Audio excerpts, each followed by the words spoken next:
1. Pengertian dasar koperasi.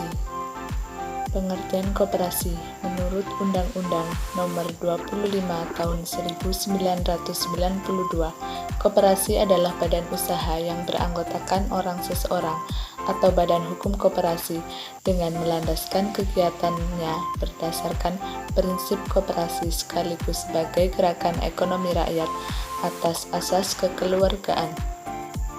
Pengertian koperasi menurut para ahli diantaranya adalah Bapak Koperasi Muhammad Hatta. Koperasi adalah usaha bersama guna memperbaiki atau meningkatkan kehidupan taraf ekonomi berdasarkan atas asas tolong-menolong. Menurut Magner, koperasi sebagai organisasi berasas tolong-menolong yang mengelola urusan niaga secara berkelompok untuk meningkatkan ekonomi. Menurut istilah, kata koperasi diambil dari bahasa Inggris, yaitu cooperation, yang berarti kerjasama. Jadi, sistem pengelolaan koperasi didasarkan pada asas kekeluargaan dan kehidupan demokrasi. Berdasarkan beberapa pengertian, dapat kita ketahui bahwa koperasi merupakan badan usaha yang didirikan seorang atau sekelompok orang yang berbadan hukum untuk mensejahterakan anggota berdasarkan atas asas kekeluargaan dan gotong royong. Ciri-ciri koperasi yaitu 1.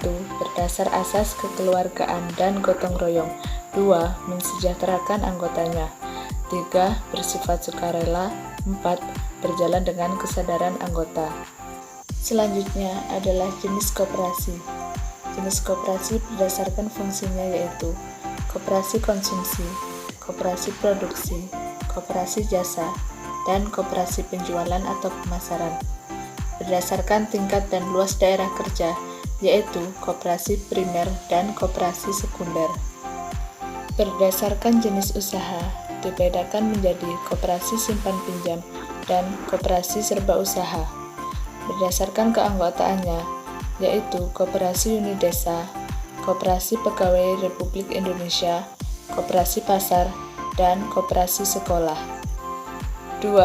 Peranan koperasi dalam perekonomian Indonesia. A. Fungsi dan peran koperasi. 1. Membangun dan mengembangkan potensi serta kemampuan ekonomi anggota pada khususnya dan masyarakat pada umumnya. Yang kedua adalah turut serta dalam upaya meningkatkan taraf kehidupan masyarakat. Yang ketiga adalah memperkokoh perekonomian rakyat sebagai dasar kekuatan dan ketahanan perekonomian nasional. Yang keempat, berusaha untuk mewujudkan dan mengembangkan perekonomian nasional berdasar asas kekeluargaan dan gotong royong. B. Fungsi koperasi di masyarakat, yaitu 1. Meningkatkan kemampuan ekonomi masyarakat. 2. Meningkatkan kualitas hidup. 3. Ketahanan perekonomian nasional. 4. Berasaskan kekeluargaan. C. Peranan koperasi dalam perekonomian Indonesia, yaitu 1. Mengembangkan kegiatan usaha masyarakat. 2. Meningkatkan pendapatan anggota. 3. Mengurangi tingkat pengangguran. 4. Meningkatkan taraf hidup masyarakat. 5. Turut mencerdaskan bangsa. 6. Membangun tatanan perekonomian nasional. Selanjutnya adalah perkembangan koperasi di Indonesia tahun 2019 hingga tahun 2020. Jumlah koperasi di Indonesia tergolong tinggi, namun tidak sedikit juga yang kegiatannya pasif. Hampir 81.686 koperasi dibubarkan dalam 4 tahun terakhir karena terindikasi pasif. Suatu koperasi dianggap aktif jika secara kelembagaan dan usaha telah melaksanakan rapat anggota tahunan atau RAT minimal sekali dalam 3 tahun terakhir. Hingga paruh kedua 2020, jumlah koperasi aktif di Indonesia mencapai 123.048 unit dengan jumlah total anggota 22.463.738 orang. Artinya, pelaku UMKM diarahkan menjadi anggota koperasi.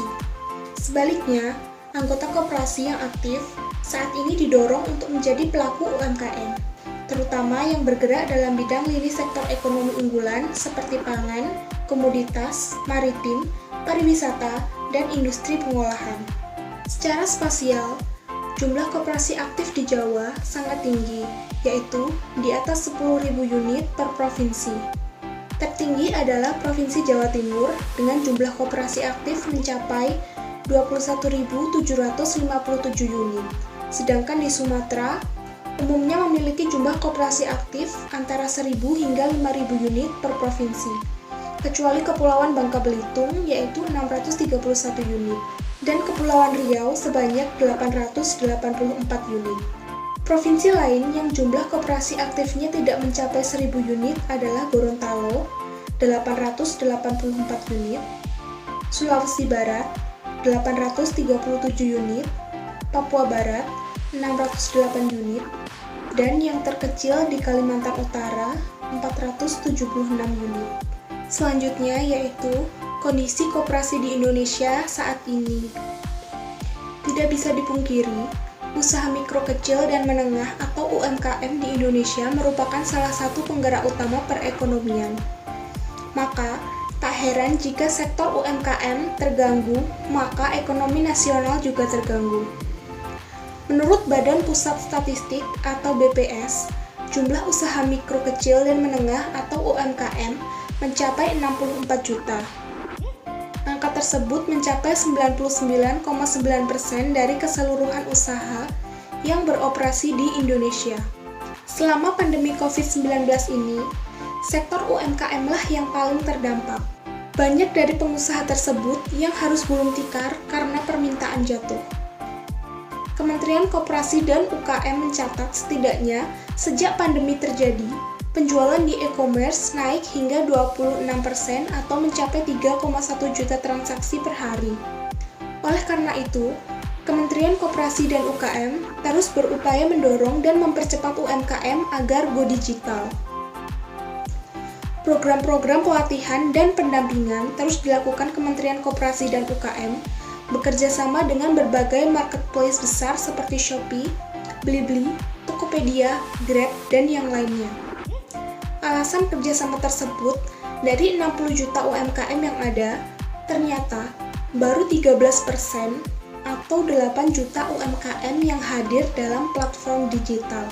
Oleh sebab itu, Kementerian Koperasi dan UKM berkomitmen hingga akhir 2020 menargetkan 10 juta UMKM yang masuk ke ekosistem digital.